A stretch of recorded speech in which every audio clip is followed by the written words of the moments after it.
Sampai detik akhir daripada kehidupan beliau, beliau masih memanggil kita ummati, ummati. Beliau masih berwasiat kepada kita as-salah, as-salah. Dikala Rasulullah SAW datanglah malaikat Israel mengetuk pintu. Rasulullah sedang sakit.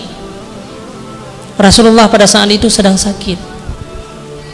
Yang menjaganya Fatimah Zahrah, putri daripada Rasulullah, kecintaan daripada Rasulullah SAW. Maka akhirnya Fatimah berkata kepada tamu, wahai tamu, ayahku sedang sakit. Maka akhirnya Rasulullah memanggil Fatimah, ya Fatimah, siapa tamu? Nathira urung ya Rasulullah, yang selamanya hana pernah teruh. Wahai Fatimah, itulah tamu yang akan memisahkan seorang anak dengan orang tuanya. Itulah tamu yang akan memisahkan manusia dunia, yang akan mengakhiri seorang manusia di dunia ini. Itulah malaikat Israel. Maka singkat cerita, dikala malaikat Israel masuk untuk mencabut nyawa Rasulullah SAW, semua para sahabat-sahabat tertunduk. Semua sahabat menutup mata, tidak sanggup melihat sakaratil maut yang dirasakan oleh Rasulullah SAW. Maka saat itu Rasulullah bertanya, wahai malaikat, seperti ini sakaratil maut yang akan dirasakan oleh umatku nanti. Seperti ini kepedihan umatku dikala mereka menghadapi sakaratil maut. Wahai Muhammad, umatmu jauh lebih sakit daripada apa yang pernah engkau rasakan, wahai Muhammad. Mereka lebih parah sakaratil maut ketimbang dengan engkau, wahai Muhammad. Beliau berdoa kepada Allah. Malaikat Jibril yang selama ini menemani Rasulullah selama berdakwah, dia tidak sanggup memandang muka Rasulullah di kala beliau sedang menghadapi sakaratil maut. Beliau berdoa kepada Allah, ya Allah,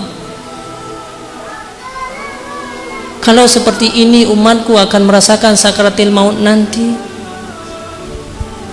maka semua kepedihan dan kesakitan umatku biarkanlah aku yang merasakan, ya Allah.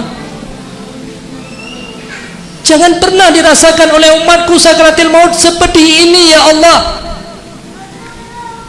Maka hilangkanlah kesakitan sakaratil maut yang akan dirasakan oleh umatku.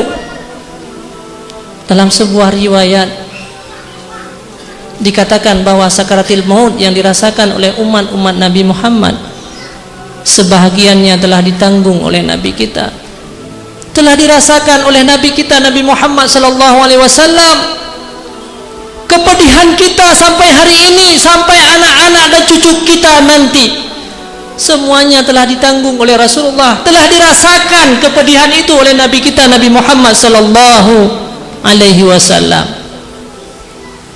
Kah dirasakan oleh Nabi dalam sebuah riwayat. Makanya dikala Sayyidina Aisyah, Sitina Aisyah, dia melihat wajah Rasulullah dikala beliau dalam sakaratil maut, beliau berkata, aku tidak pernah cemburu bila ada orang-orang yang merasa sakaratil maut itu mudah. Aku tidak merasa cemburu. Long hana rasa cemburu seandainya long kalian urang dipegah mangat sakaratil maut. Karena setelah aku melihat sakaratil maut yang menimpa Nabi Muhammad sallallahu alaihi wasallam, maka sungguh manusia yang sangat luar biasa, manusia yang paling jahat di atas permukaan bumi ini, bila dia tidak merindukan Nabi Muhammad sallallahu alaihi wasallam.